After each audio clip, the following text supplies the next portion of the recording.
Assalamualaikum warahmatullahi wabarakatuh. Kami dari kelompok Smart Environment akan mempresentasikan terkait indikator dari Smart City, Smart Environment yang kita aplikasikan dengan aplikasi Redit.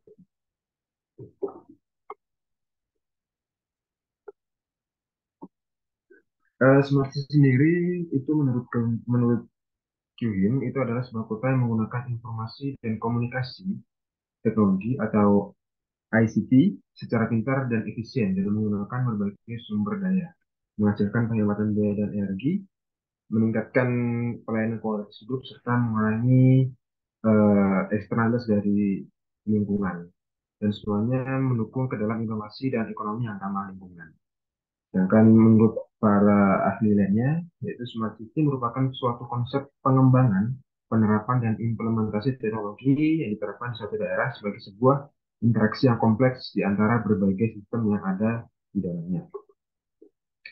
Nah, Smart City sendiri ini memiliki beberapa indikator, yaitu ada 6 indikator yang eh, secara bisa dilihat dalam gambar ini, yaitu ada smart people, kemudian smart economy, smart environment, smart government, smart living, dan smart mobility.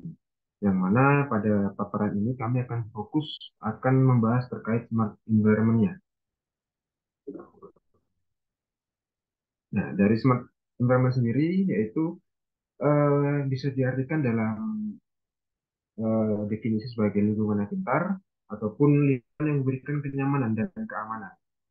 Karena lingkungan itu juga harus bisa memberikan sedikit keindahan atau estetika yang tidak hanya untuk fungsionalitas saja, tapi juga bisa memberikan keindahan baik secara fisik, visual ataupun non visual. Dan lingkungan itu harus nampak bersih dan tertata sehingga lingkungan itu mampu mereduksi setiap polusi yang ada dan tahan terhadap perubahan suhu ekstrim. Untuk indikator dari smart environment sendiri, kita akan menggunakan Data sebagai untuk mencari apa isu-isu dalam indikator smart environment ini dengan kategori sebagai berikut. Yang pertama adalah permasalahan persampahan, kemudian target area bersih, hemat energi, taman kota, kemudian limbah, lampu jalan, kemudian polusi udara, suhu kota, stasiun pemantauan, dan informasi cuaca. Di mana eh, kata kunci ini kita dapatkan berdasarkan dari berbagai studi literatur yang membahas terkait smart city, khususnya smart environment. Smart influence ini juga memiliki definisi yaitu pembangunan tata kelola yang lingkungan yang pintar, di mana pembangunan sarana dan prasarana bagi masyarakat berbasis pada lingkungan hidup, sehingga terwujud tata kelola lingkungan yang baik, bertanggung jawab, dan berkelanjutan. Pada dasarnya pembangunan sebuah kota ini harus berbasis pada building with nature dalam Undang-Undang Nomor 32 Tahun 2009 tentang perlindungan dan pengelolaan lingkungan hidup menyatakan bahwa lingkungan hidup yang baik dan sehat merupakan hak asasi setiap warga negara Indonesia sebagaimana diamanatkan dalam pasal 28H Undang-Undang Dasar Negara Republik Indonesia 1945. Dan yang kedua yaitu bahwa pembangunan ekonomi nasional yang diamanatkan oleh Undang-Undang Dasar Negara Republik Indonesia 45 itu diselenggarakan berdasarkan prinsip pembangunan berkelanjutan dan tentunya berwawasan lingkungan. Dan tadi sudah disebutkan, dan ini merupakan salah satu indikator-indikator juga dalam smart environment, yaitu terkait penyediaan ruang terbuka publik atau RTH, kemudian indikator pembuangan pengelolaan sampah, penertiban kawasan kumuh, pengembalian fungsi sungai, menghindari sindrom sempit dalam pembangunan gedung dan properti sebagai energi alternatif dan mengurangi produksi dampak CO2 serta pemanfaatan lahan kosong untuk penghijauan. Dan smart environment sendiri ini terdiri dari tiga subpilar, yaitu yang pertama mengembangkan program potensi lingkungan, yang kedua mengembangkan tata kelola sampah dan limbah, kemudian yang ketiga itu mengembangkan tata kelola energi yang berkelanjutan. Sedangkan dimensi smart environment itu meliputi potensi lingkungan, tata kelola sampah, dan limbah. Dan yang ketiga itu adalah tata kelola energi yang berkelanjutan. baik kita bisa masuk ke dalam pembahasan secara aplikasi terkait smart environment. Yang pertama ini adalah Iya, permasalahan persampahan. ya baik. Permasalahan kita menggunakan buat pengolahan sampah. Mungkin sebelumnya saya sampaikan juga bahwa keyword sampah ini sebenarnya memiliki dimensi yang sangat luas karena penggunanya tidak saja hanya terkait dengan aspek lingkungan atau kebersihan dan lain sebagainya, tapi juga terkait dengan aspek-aspek sosial, aspek kemudian istilah-istilah yang berkembang di masyarakat untuk menyebutkan kondisi-kondisi sosial tertentu. Namun demikian, kita coba masukkan unsur yang tambahan itu gandengan ketika sampah digandeng dengan pengelolaan atau kita menggunakan kata kunci pilihan untuk or adalah persampahan. Nah, berikut adalah beberapa kutipan yang ada di Twitter berdasarkan analisis social network. Contohnya adalah ketika bicara tentang pengelolaan sampah dari tweet dari BUMN Kalimantan Berdaya itu membahas tentang eh, pengelolaan sampah berkelanjutan. Kemudian ada juga reaksi dari masyarakat. Ini secara pribadi di masyarakat juga mengomentari tentang pengolahan sampah yang tidak sesuai dengan kebutuhan. Secara list dari konteks pengolahan sampah ini memang tidak banyak ya tweet yang secara spesifik membahas ketika digandengkan dengan satu frase tertentu. Tapi kalau kata murni sampah memang sangat banyak, ratusan bahkan ribuan. Namun demikian itu tadi bahwa penggunaan kata tersebut juga perlu dilakukan pendalaman atau pemilihan lagi. Ini ada contoh-contoh beberapa konteks terkait dengan pengelolaan sampah. Next. Nah, ini adalah apa network atau cluster yang terbentuk. Contoh saja dari sisi pengelolaan sampah ya kebetulan salah satu Twitter dari Menteri ya atau Kepala Staf Kepresidenan Muldoko tentang mengungkapkan harapannya pembangunan fasilitas pengelolaan sampah di Jakarta Timur. Nah, jadi karena memang di situ ada permasalahan pengelolaan sampah ini tertunda, apalagi kebutuhan untuk ibu kota saat ini yaitu Jakarta ini menjadi penting di sekitarnya Jabodetabek. Ini perlu diperhatikan masalah persampahan. Next. Nah, di sisi lain juga ada seperti contoh tadi di Bojonegoro, Lamongan, dan Blora ada pembahasan tentang usul pengelolaan sampah untuk masuk ke dalam kurikulum sekolah. Nah, ini adalah contoh. Namun demikian bisa kami sampaikan beberapa berita-berita seperti ini memang tanggapan atau reaksi netizen tidak banyak yang langsung ya. Jadi sifatnya memang berita, sehingga tidak banyak terjadi klaster yang besar. Jadi ini beberapa contoh saja. Next.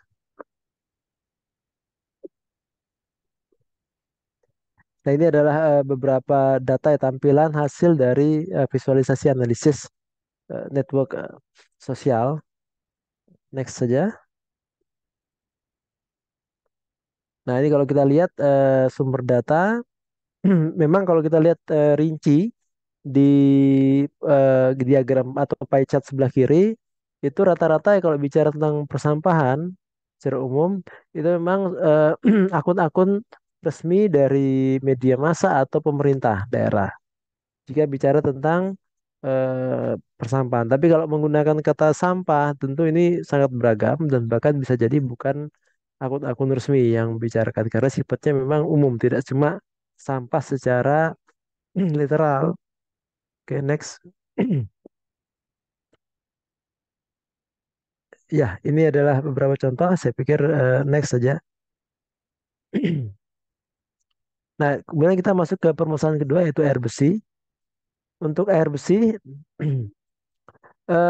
beberapa komen ya kalau kita review di Twitter yang berkaitan dengan air besi, ini ada pembahasan dari eh, Kota Jakarta atau Pusat Jakarta itu tentang gerakan Ciliwung bersih misalnya, atau ada peringatan Hari Air Sedunia dilakukan untuk apa untuk mengadvokasi pengelolaan sumber daya air yang berkelanjutan.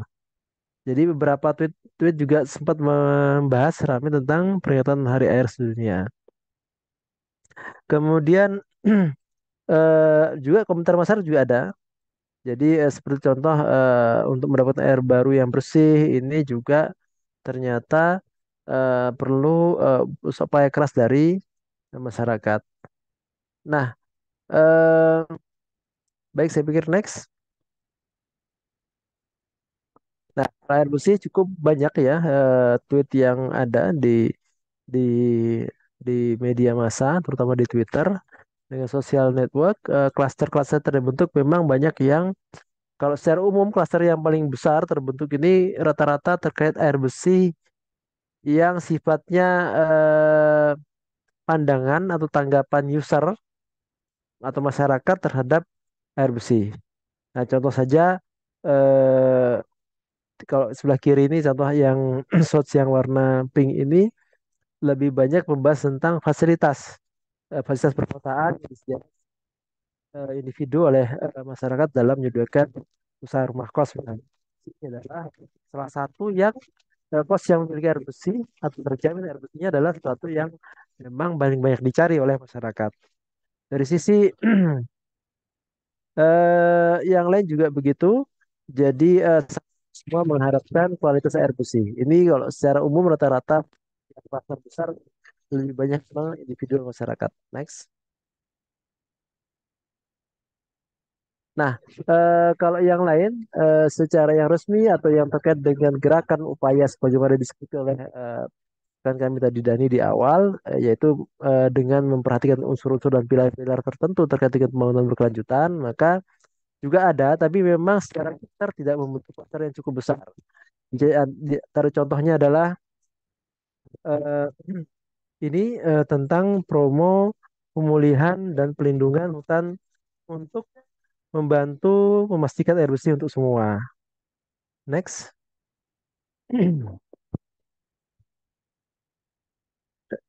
Ya, next.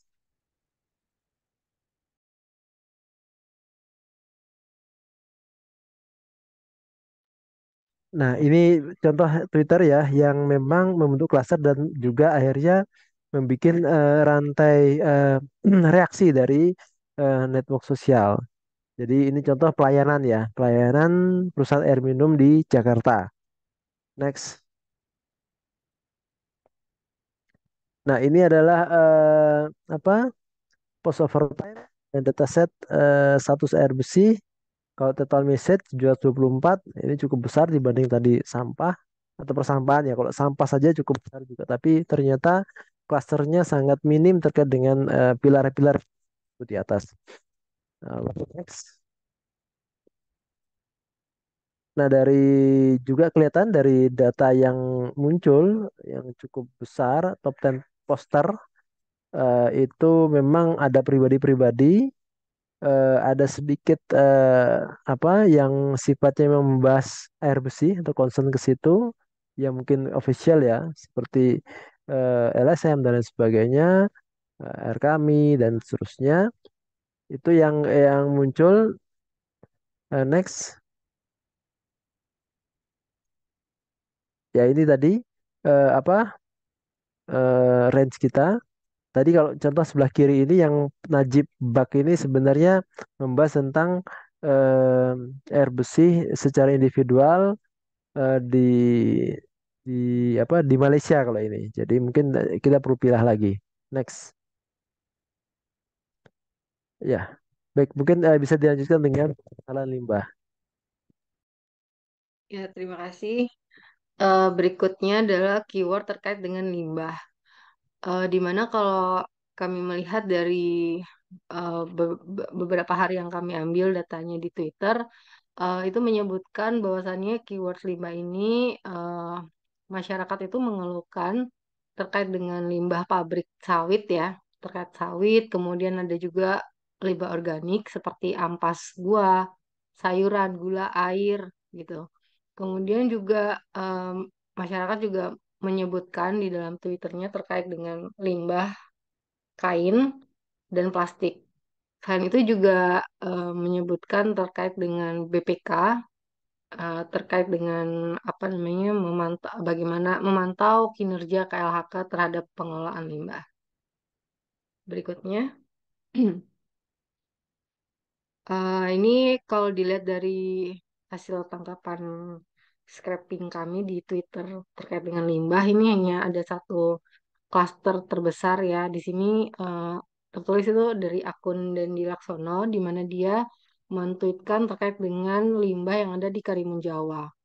Kemudian kalau dilihat dari quote-nya, dari analisis teksnya, itu banyak yang menyebut kata-kata kunci terkait dengan berizin, Agustus berizin industri Karimun Jawa, kepulauan laut limbah, dan seterusnya. Berikutnya. Nah, ini adalah dataset yang eh, kami peroleh dari hasil analisis kami, di mana paling besar ini terkait dengan keyword limbah itu di tanggal 27 bulan Maret ya, 27 Maret. Kemudian dari awal melandai, kemudian memuncak di tanggal 27, kemudian menurun sampai tanggal 28. Kemudian di sini juga disampaikan kata kunci paling banyak adalah limbah. Kemudian di sini juga disampaikan paling banyak adalah dari isaluten ya. Ada yang 15%, Venus, Paki, dan seterusnya. Berikutnya, ini ada beberapa akun yang cukup banyak men-tweet terkait dengan limbah. Lanjut saja.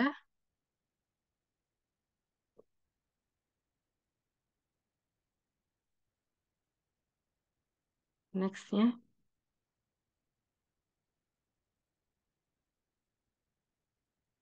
Baik, berikutnya adalah keyword terkait dengan hemat energi. Keyword hemat energi ini dari data yang kami ambil menunjukkan bahwasannya masyarakat ini membahas hemat energi itu terkait dengan migrasi energi bahan bakar ke energi listrik, kemudian hemat energi listrik itu sendiri dan hemat air bersih. Kemudian disampaikan juga bahwasannya energi listrik itu dinilai sebagai upaya menyelamatkan lingkungan karena bebas polusi dan bebas suara bising. Jadi bisa dilihat dari beberapa tweet ini, eh, ya masyarakat seperti ini, misalnya yang paling bawahnya, misalnya kendaraan sudah didominasi oleh motor atau mobil listrik, kemudian dinilai lebih hemat energi dan terbebas dari polusi udara dan bising. Seperti itu. Berikutnya, nah ini adalah tweet yang paling banyak ya di sini ada dari PLN, paling banyak PLN terkait dengan kendaraan ramah lingkungan dan futuristik yang merupakan daya tarik masyarakat untuk memilikinya. Kemudian kalau dilihat dari keyword-keyword yang berkaitan dengan hemat energi itu ada energi itu sendiri, kemudian ada kata hemat. Berikutnya, ini adalah dataset yang eh, kami dapat. Memang yang paling besar itu sebenarnya di sini menunjukkan ada akun Ajisan ya paling besar di sini. Cuma kalau misalnya dilihat lagi sebenarnya Twitternya itu tidak berkaitan dengan hemat energi itu sendiri, lebih ke apa kemarin saya dapatkan tuh kata-kata mutiara aja sih hemat energi yang lebih lebih ke manusianya gitu bukan hemat energi misalnya terkait dengan energi yang secara betulan ya, secara apa namanya, hemat energi seperti listrik, air bersih dan seterusnya begitu. Jadi di sini saya menggunakan tweet utamanya adalah PLN ID ini, lebih mendekati dengan yang kami maksud dengan yang terkait dengan smart environment. Kemudian di sini juga paling banyak emang karena kita menggunakan kata hemat energi ya, di sini paling banyak kata kuncinya adalah hemat dan kata energi. Kemudian baru listrik. Nah, selebihnya nih ada beberapa kata atau keyword yang sebenarnya tidak terlalu berkaitan dengan hemat energi itu sendiri yang berkaitan dengan smart environment. Nah, kemudian kalau dilihat dari ini, dari data yang kami ambil, pertama kita lihat ini grafiknya start tanggal 16, kemudian memuncak di tanggal 18, kemudian tidak beraturan, kemudian semakin menurun di tanggal 24 bulan Maret ya, begitu. Itu saja sih. Kemudian berikutnya, berikutnya adalah keyword terkait dengan taman kota sebagai salah satu indikator terkait dengan smart environment. Di sini banyak tweet ya yang terkait dengan taman, tapi lebih bicara terkait dengan nama-nama taman ya. Nah, eh, di sini seperti tweet dari Your Queen ini lebih tweet terkait dengan Taman Nasional Kutai. Kemudian di sini Ackerman ini terkait dengan Taman Marta Tiahahu, hutan kota di GBK gitu. Kemudian ada juga yang men-tweet terkait dengan Taman Sultana Safiatuddin di kota Banda Aceh. Jadi menyebutkan taman-taman yang mungkin berkaitan dengan daerah para ini ya yang nge-tweet gitu. Kemudian ya ini ruang terbuka hijau adalah area yang merupakan tempat tumbuh tanaman tumbuh secara alami dan sengaja ditanam dengan bentuk pemanjang menjalur atau mengelompok yang penggunanya lebih bersifat terbuka. Kemudian ruang terbuka ini diklasifikasikan sebagai ruang yang memiliki struktur dan unsur alami. Nah, ini kemudian keyword-keywordnya seperti itu yang tadi saya sampaikan juga ada terkait dengan hutan bakau, kemudian ada juga terkait dengan Taman Hutan Kota Cilincing. Berikutnya. Nah, kemudian ini kalau dilihat dari klasternya yang paling banyak ini ada Yurisa Samosir. Nah, ini tadi menyebutkan eh, Taman Tebet Eco Park yang ada di Jakarta yang dikelola yang telah diresmikan oleh Anies. Gitu.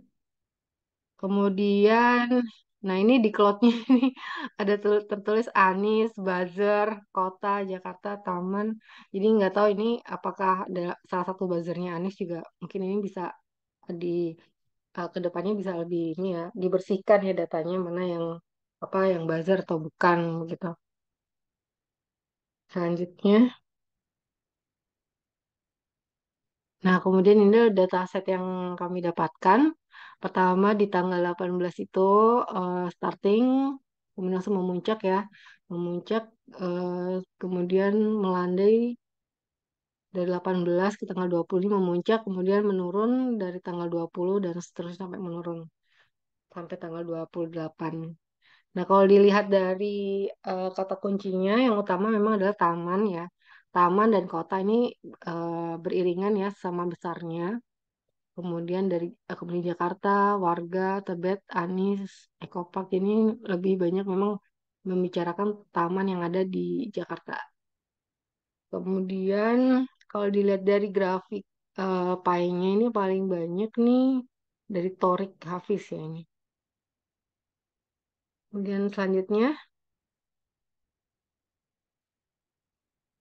nah ini tweet yang paling banyak ya, cluster yang tadi banyak nge-tweet dan diikuti banyak orang, tadi dari Yurisa ini sih.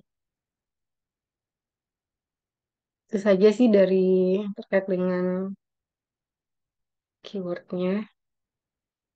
Selanjutnya, Yang selanjutnya ini adalah terkait ke keyword terkait permasalahan lampu jalan. Jadi memang lampu jalan sendiri itu yang bisa masuk juga sih ke dalam pembahasan indikator lain. Cuma lampu jalan ini juga memiliki beririsan juga dengan smart environment ini. Jadi memang kalau untuk di keyword lampu jalan, ini rata-rata masyarakat ini lebih cenderung memiliki eh, rasa keluh atau mengeluhkan. Misalnya kalau pada saat malam hari ini ada daerah yang memiliki pencahayaan yang kurang. Karena dengan pencahayaan tersebut yang kurang itu bisa membuat konsentrasi ataupun masyarakat yang berkendara ini bisa mengakibatkan kecelakaan. Dan ini bisa kita lihat sendiri dari beberapa contoh masyarakat yang mentweet, yaitu banyak sekali lampu-lampu yang tidak aktif atau tidak menyala, dan sedangkan jalan tersebut itu adalah jalan berlubang, sehingga kondisi itu bisa mengakibatkan terjadinya kecelakaan. Nah, untuk lampu jalan sendiri, memang yang paling banyak itu kata kuncinya yaitu adalah lampu dan jalan. Dan kalau kita lihat dari klaster analisisnya, ya ini kita mendapatkan ada 5 klaster yang terbesar dengan pusat eh, sentralitas yang paling besar itu adalah PLN 123. Nah, kemudian untuk yang dari akun SCM Peterson ini juga men-tweet, yaitu ada terjadinya pelaporan tabrakan di Jalan Fatmawati karena memang di jalan tersebut itu lampu lalu lintasnya yang eh, error, sehingga ada pengendara yang melanggar lampu lalu lintas. Kemudian untuk dari akun eh, Kautsar Jundi, yaitu beliau ini mengeluhkan sudah hampir 2 bulan ini tidak ada tindakan eh, perbaikan dari lampu merah, sehingga ini membuat kemacetan di Jakarta Selatan. Dan untuk eh, dari akun Hathuta Gaul Totak, ini beliau ini menyebutkan terima kasih bahwa memang di daerah pinggir Kali BTR Marunda itu sudah menyala, sehingga memang tidak ada lagi eh, tindakan-tindakan kriminal karena lampunya sudah ada. Nah, dari dataset yang dihasilkan dari keyword lampu jalan ini memang dari post over time ini yang paling tinggi ini terjadi pada tanggal 20 Maret 2023, jadi sebanyak 480 postingan, dan postingan tersebut membahas terkait masyarakat yang mengeluhkan lampu pada Jalan Pramuka di Cianjur yang masih belum terselesaikan, sehingga kondisi tersebut itu membuat masyarakat sekitar menjadi tidak nyaman saat melintasi jalan tersebut. Dan yang dari diagram pie ini sumber datanya yang paling besar ini berasal dari detik.com, ya, kemudian diikuti oleh Diskominfo, dan yang paling kata kunci yang paling sering digunakan yaitu memang lampu dan jalan sesuai dengan kata tadi itu. Untuk dari pada network pada Temple Network Integrity-nya itu akun PLN 123 ini menjadi hingga tinggi karena masyarakat mengeluhkan beberapa lampu jalan yang tidak menyala, sehingga ini membahayakan pengguna. Sedangkan untuk pada tabel degree yaitu akun SCM Peterson ini memberikan titik tadi, yaitu memang terjadi kecelakaan pada Jalan Fatmawati Jakarta yang disebabkan adanya pelanggaran lampu lalu lintas. Nah, kemudian kita masuk ke dalam keyword polusi udara. Memang polusi udara ini menjadi isu yang sangat hangat karena memang banyak masyarakat yang tinggal di kota-kota besar ataupun kota-kota metropolitan yang mengeluhkan kualitas udara yang tercemar oleh polusi yang sangat tinggi. Jadi memang bisa kita lihat sendiri dari beberapa postingan dari masyarakat di Indonesia, yaitu banyak sekali eh, mengeluhkan polusi-polusi yang terjadi di daerah Jakarta. Ini semuanya ini sangat sangat mengeluhkan ya, karena mereka tuh bisa merasakan sesak, kemudian mereka selalu memakai masker yang tebal, sehingga itu bisa mengurangi mereka dalam beraktivitas. Dan tentunya dari segi kesehatan sendiri, polusi udara yang tinggi itu memang sangat berbahaya. Nah, kemudian eh,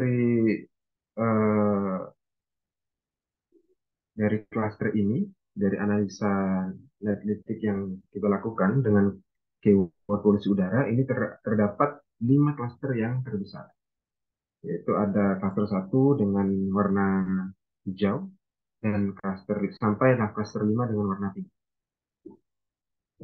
Nah, dari klaster yang paling tinggi tadi itu, yaitu dari akun Konfom, ini men-tweet bahwa memang Indonesia ini masih belum bisa mendeteksi atau korban yang didampakkan dari polusi udara. Sehingga dari akun-akun ini banyak sekali yang men-tweet ataupun mereplay bahwa memang benar Indonesia itu sebetulnya harus apa sih, atau polusi ini polusi udara di Indonesia itu sebabnya apa sih, sehingga tweet ini menjadi yang paling tinggi dari klasternya di Indonesia ini. Kemudian selanjutnya itu adalah narasi news, yaitu dalam tweetnya, yaitu mereka menyoroti dan mengkritisi minimnya keterlibatan pemerintah dalam mengatasi permasalahan polusi udara di Jakarta.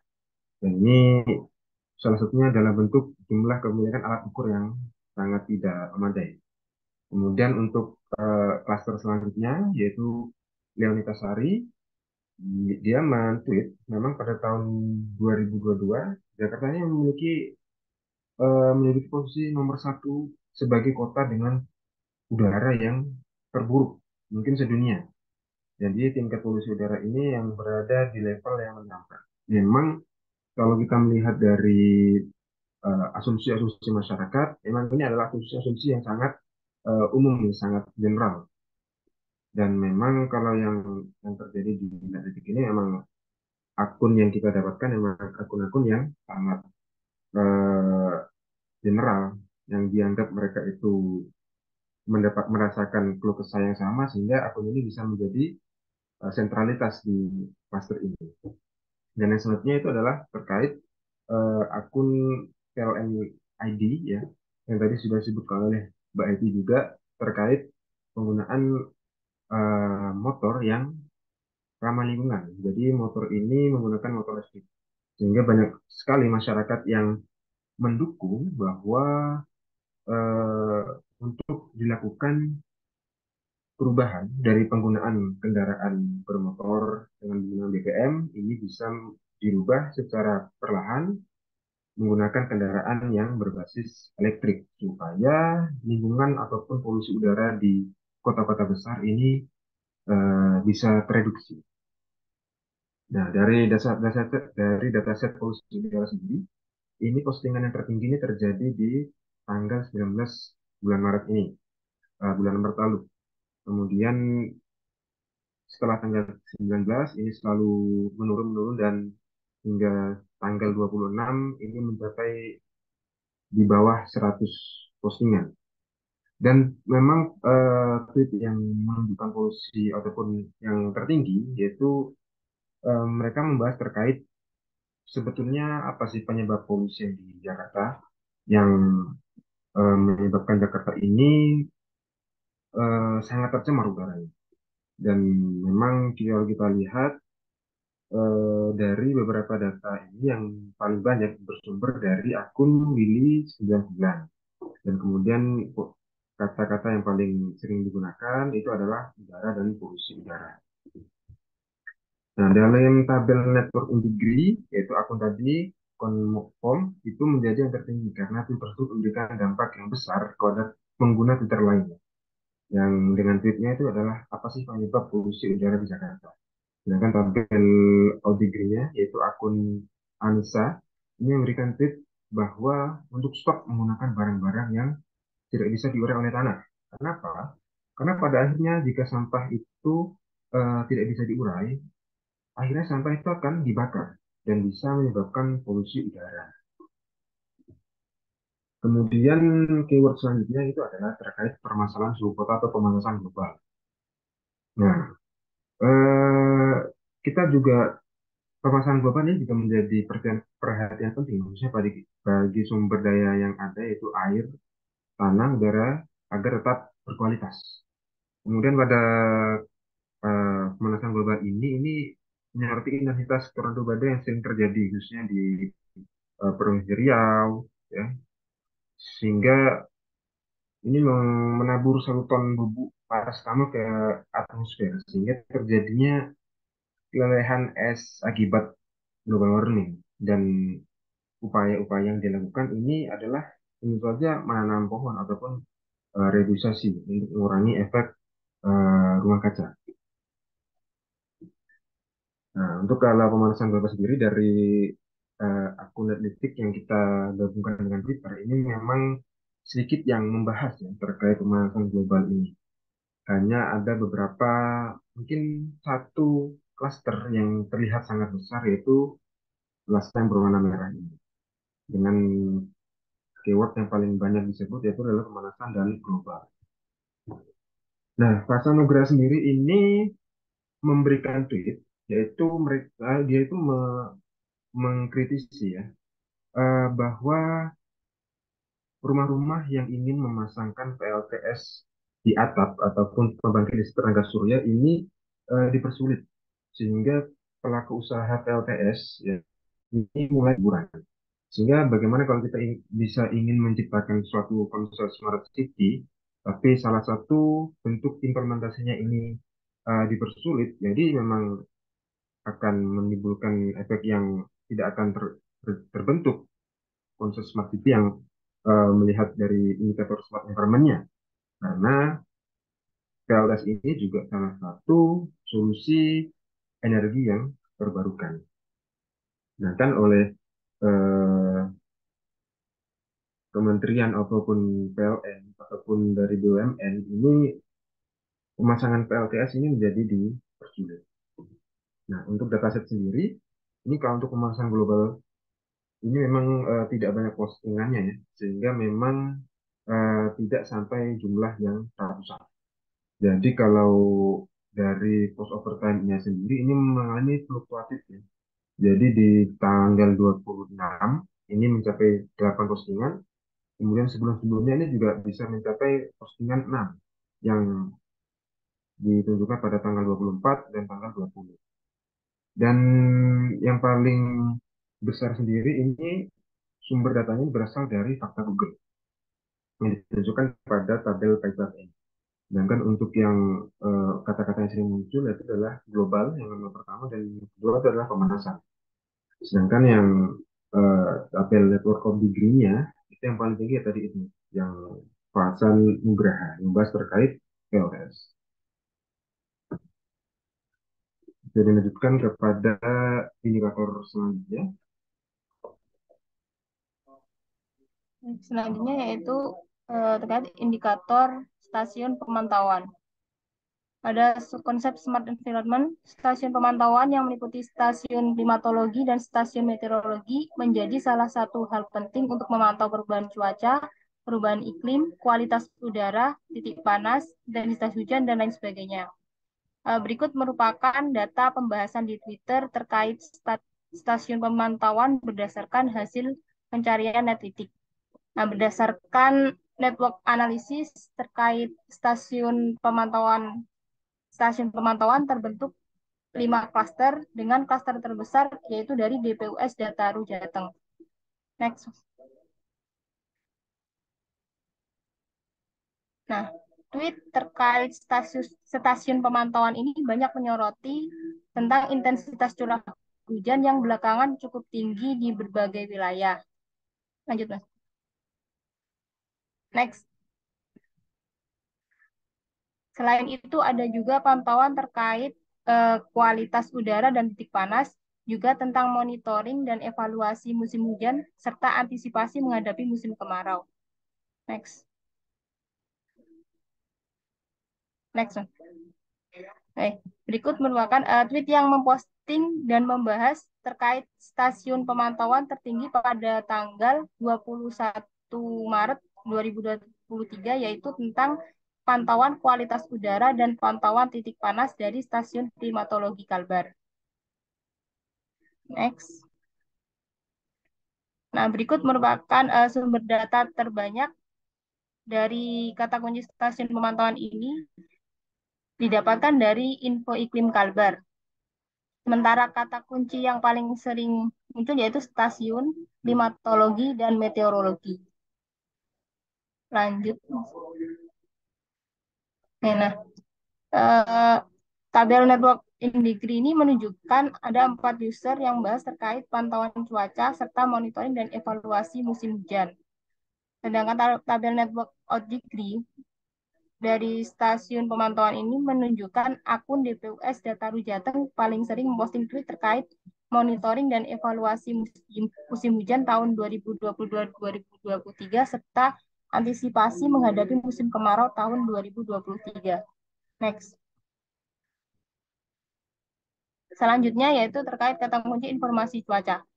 Pada konsep smart environment, informasi cuaca menjadi salah satu hal penting untuk memantau perakiraan cuaca sehingga masyarakat dapat mengantisipasi perubahan cuaca di wilayahnya masing-masing. Nah, berikut merupakan data pembahasan di Twitter terkait informasi cuaca berdasarkan hasil pencarian Netlitik. Berdasarkan network analisis terkait informasi cuaca, terbentuk 4 klaster dengan klaster terbesar dari info BMKG. Next. Nah, tweet terkait informasi cuaca ini banyak menyoroti informasi perakiraan cuaca yang belakangan didominasi oleh musim penghujan di berbagai wilayah. Next. Selain itu ada juga informasi terkait perakiraan cuaca pelayaran dan tinggi gelombang perairan serta informasi terkait suhu maksimum harian di seluruh wilayah di Indonesia. Next. Nah, tweet yang memposting dan membahas terkait informasi cuaca ini tertinggi pada tanggal 27 Maret 2023, yaitu tentang prospek cuaca sepekan yang didominasi oleh musim hujan. Next. Nah, berikut adalah akun yang sumber datanya yang tertinggi dari BMKG Maritim, sedangkan keyword yang sering muncul yaitu tentang informasi dan cuaca. Next. Nah, berdasarkan tabel network in degree menunjukkan user Guardian memberikan dampak besar pada pengguna Twitter lain dengan tweet tentang pantauan hujan deras yang menyebabkan banjir di daerah Cianjur. Sementara tabel out degree menunjukkan akun info BMKG memposting tweet informasi suhu maksimum harian di seluruh wilayah di Indonesia berdasarkan masing-masing stasiunnya, yaitu antara 33,2 derajat sampai 35 derajat Celcius. Next. Selanjutnya. Ya, baiklah untuk kesimpulan. Jadi baik kami menyimpulkan dari seluruh rangkaian penggunaan kata kunci yang kemudian kita gunakan untuk melakukan social network analysis dengan menggunakan website netlitik.org yang terasosiasi dengan Twitter, maka hendaknya memang kita perlu melakukan pemilihan dan pemilahan kata kunci yang tepat. Hal ini karena kata kunci yang digunakan seringkali terasosiasi dengan substansi di luar dari pembahasan. Bagaimana yang disampaikan oleh tim kami tadi, misalnya kata kunci sampah itu juga paling banyak adalah terkait dengan gejolak sosial atau ungkapan ketidaksenangan atas seseorang. Sehingga kita harus melakukan pemilihan-pemilihan atau melakukan modifikasi dari kata kunci tersebut. Untuk dalam klaster juga begitu, perlu ada pendalaman terhadap kata kunci atau variabel terkait substansi yang dibahas. Nah, kemudian kedua adalah berapa kata kunci yang secara teoritis atau kajian pustaka sering disebut, namun dari sisi penggunaan Twitter jarang dibahas. Biasanya begitu, karena memang media sosial kita lebih banyak menghadapi permasalahan-permasalahan individu dan sosial atau hal-hal yang memang lagi viral dibahas. Sehingga hasil dari analisis cenderung terbatas. Kemudian yang ketiga, perlu dilakukan penapisan terhadap klaster yang terbentuk dengan tweet yang paling banyak menimbulkan network atau tanggapan dan meneliti lebih dalam konten dari tweet tersebut. Sehingga nanti ada pemilihan-pemilihan yang bisa kita kaitkan langsung dengan substansi. Kemudian hasil dari analisis menunjukkan tweet dari akun masyarakat lebih dominan berupa keluhan atau pertanyaan. Jika kita membahas tentang tadi hal-hal yang disampaikan. ketika kita rubah menjadi kata kunci yang lebih formal, misalnya tadi tentu lebih banyak memang akunnya adalah dari akun-akun resmi atau akun-akun yang memang concern terhadap substansi tersebut. Walaupun memang tidak sebanyak klaster yang ditimbulkan dari akun-akun yang dari masyarakat yang sifatnya memang membahas hal spesifik. Nah, itu beberapa kesimpulan dari secara umum dari penggunaan social network analysis dengan media netlitik untuk kita mengkaji lebih jauh smart environment yang menjadi salah satu key dari smart city. Mungkin itu yang bisa kami sampaikan. Terima kasih. Mohon saran dan masukannya. Assalamualaikum warahmatullahi wabarakatuh.